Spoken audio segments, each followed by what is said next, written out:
ہمیں اپنے گناہوں کا احساس ہونا چاہیے. ایسا نہ ہو کہ جب سزا ملے تو پھر اس طرح کی ملے کہ دوبارہ کسی کو کوئی منہ دکھانے کے قابل نہ رہے. میرے بھائی یاد رکھیں اور سمجھیں، گناہ انسان کی زندگی کو تنگ کرتے ہیں. میرے نبی پاک علیہ السلام نے فرمایا جب تو جھوٹ بولتا ہے تو تیرے فرشتے کرامن کاتبین سائیڈ پہ ہو کے کھڑے ہو جاتے ہیں. جب تو زنا کرتا ہے تو تیرے اندر سے ایمان نکل جاتا ہے. اور نبی پاک علیہ السلام نے فرمایا جب میری قوم میں ناانصافی عام ہو جائے گی تو قتل بھی عام ہو جائے گا. اور سن لو لکھ لینا یہ حدیث دل کی تختی پر. نبی پاک علیہ السلام نے فرمایا جب میری قوم میں بے حیائی اور بدکاری عام ہو جائے گی تو 2 سزائیں اللہ دے گا. ایک تو جوان موتیں آئیں گی، جوان بچے کچھ بھی نہیں دیکھا چلے گئے. اور دوسری سزا اللہ یہ دے گا کہ ایسی بیماریاں آئیں گی جن کا علاج نہیں ملے گا، ایسے امراض پھوٹ پڑیں گے. اگرچہ میں آپ کو ایسی تقریر بھی سنا سکتا تھا جس پہ آپ بہت زیادہ محظوظ ہوتے، پر میں نے اس جمعے میں ایسا موضوع چنا ہے جس کا ہمیں خاص ضرورت ہے.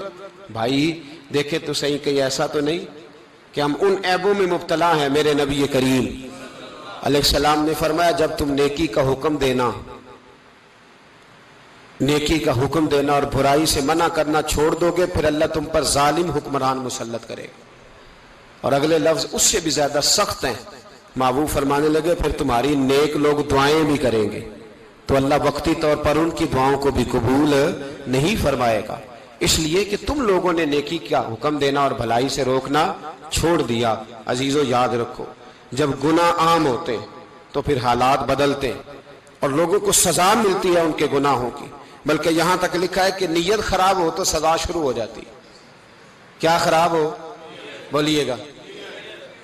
نیت بھی خراب ہو تو سزا. حضرت رومی کہتے ہیں کہ ایک بادشاہ کو پتہ چل گیا کہ ایک آدمی نے بڑا اچھا باغ لگایا ہے، خوبصورت باغ ہے، مالٹے کا کنوں کا باغ بڑا پیارا. بادشاہ نے کہا ذرا جا کے دیکھتا ہوں. بادشاہ سلامت باغ دیکھنے آئے تو اب وہ مزدور آدمی تھا، عام آدمی تھا جس نے باغ لگایا، کسان تھا. اس کو کہا کہ چند کنوں توڑ کے لایا تو بڑے پیارے لگے. 1-2 اور لایا، کھائے، بڑے میٹھے، بڑے پیارے، بڑے توانا، بڑا مزہ آیا. تو بادشاہ کے دل میں خیال آیا کہ اس پہ قبضہ نہ کر لوں باغ پہ. ہمارے یہاں نا کرائے پہ دکان دیتا نا مالک، تو جب کسی غریب کی چل جاتی ہے کہتا ہے تو خالی کر، میں نے خود ڈال لی ہے. چل گئی نا اس کی.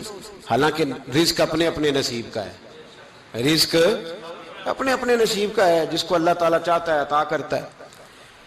تو اس کو کہا کہ اور توڑ کے لا، اور دل میں خیال ہے کہ یار اتنا اچھا باغ ہے قبضہ کر لیتے ہیں. ہماری حکومتیں قبضہ کر لیتی ہیں کہ جو چیز اچھی لگ جائے. اب وہ کسان 2-3 کنوں توڑ کے لایا، اس نے کھائے تو کھٹے نکلے، ترش تھے. کہنے لگا تجھے کیا ہو گیا ہے؟ تو بندہ بڑا صاحب دل تھا، کہنے لگا میں تو ٹھیک ہوں، آپ اپنی نیت سے پوچھیں کہیں خراب تو نہیں ہو گئی. تو کنوں میں بھی اس کا اثر آ گیا ہے. اپنی نیتیں بگڑ جائیں نا، نیتیں. اب ایک بات کہنے لگا ہوں، غور سے سننا. جب تک 2 بھائی اکٹھے کاروبار کرتے ہیں نیت ہوتی ہے کہ ہمارا گھر چلے گا، تب تک اللہ برکت دیتا ہے. اور جب اپنی اپنی جیبیں سمیٹنے لگ جاتے ہیں نا کہ یہ میرا 5,000 ہے آج میں گیا تھا اگرائی کرنے، یہ میرا 10,000 ہے آج میں نے محنت زیادہ کی، جب وہ ٹٹولنے لگتے ہیں پھر اس دکان سے بھی برکت اٹھ جاتی ہے، پھر وہاں سے بھی برکت چلی جاتی ہے. فَإِنَّ لَهُ مَعِيشَةً ضَنْكَ. فرمایا جب تو میں منہ پھیر لیتا ہے پھر تیری زندگی اللہ تنگ کر دیتا، پھر وہاں سے بھی برکت، خوبصورتی، اثر اٹھ جاتا ہے. ایک سنار نے گلی میں ایک یتیم چھوٹے سے بچے کو گھومتے دیکھا تو سنار بے اولاد تھا، بچے کو اٹھا کے گھر لے آیا. 18 سال اس بچے کی پرورش کی، اس کو پالا پوسا، جوان کیا. سنار کے پاس وہ دکان پہ چلا جاتا، وہ کئی دفعہ دکان پہ رہتا، کئی دفعہ گھر میں رہتا. ایک دفعہ وہ دکان پہ تھا، بچہ گھر تھا، 18 سال کا جوان. اس کی بیوی اکیلی تھی. وہ جس نے ماں بن کے پالا تھا اس نے اسی پہ حملہ کر دیا، اس کا بازو بری نیت سے تھاما. بیوی چیخی. تھوڑی دیر گزری تو وہ نوجوان پیروں میں بیٹھ گیا، کہنے لگا اماں پتہ نہیں مجھے کیا ہوا. شام کو سنار آیا، بیوی چیخنے لگی، چلانے لگی، کہنے لگی آج عجیب بات ہوئی. جس کو میں نے جگر کا خون دے دے کے پالا اسی نے گندی نظر ڈالی. سنار محو حیرت ہے. بیوی کا خیال تھا کہ لاٹھ اٹھائے گا, ڈنڈا اٹھائے گا, نوجوان کو مارے گا, لیکن وہ رونے لگ گیا. اس نے کہا آج اس نے میرا بازو تھاما ہے, جانے کیا کیا ہے.